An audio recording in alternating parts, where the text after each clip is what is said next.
د ایران سپاه پاسداران رسنیو اسرایلو څخه د مسعود او د جنرال دوستم د مرستې غوښتنې خبر رد کړی او جنرال دوستم ویلي موږ له طالبانو سره ورورګلوي پیل کړې او هیڅکله نه غواړو په افغانستان کې جګړه وکړو او افغانان دې بیا وځورېږي. په سلامونو مو هرکلی کوم د AFG نیوز چینل درنو لیدونکو سلام، ستړي مشئ، وخت مو په خیر. پام راګرځوم د دې ساعت مهم خبر ته او په سر کې یادونه کوم ملګرو که مو چینل نوی سبسکرایب کړی د مهمو خبرونو لپاره در سره AFG نیوز چینل په درنښت سره سبسکرایب کړئ.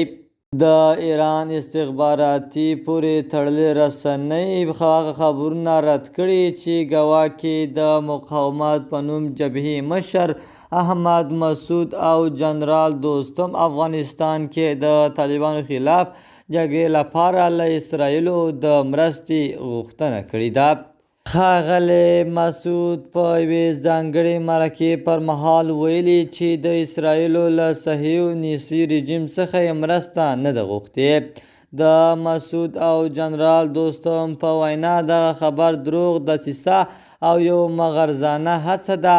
له اسرایلو د مرستې غوښتلو تور فساد او فتنه ده چې غواړي مقاومت جبهه او د افغانستان د خلکو هیلې تخریب کړي. زه د اسرایلو صهیونیستي رژیم په رسمیت نه پیژنم، خو شنونکي په دې باور دي چې د ایران سپاه پاسدارانو ته نږدې رسنیو له لوري د احمد مسعود او اسرایلو د اړیکو د ردېدل دا څرګندوي چې تهران د مقاومت جبهې په نوم جبهه حمایه کوي او د خپلو اهدافو د عملي کېدو لپاره یې کاروي. خو احمد مسعود ویلي موږ هیڅکله د ایران خبره نه منو، موږ خپله هر څه لرو. د AFG نیوز چینل درنو لیدونکو دا و زموږ د دې ساعت چمتو شوی خبر. تر بیا ښې چارې، د الله په امان.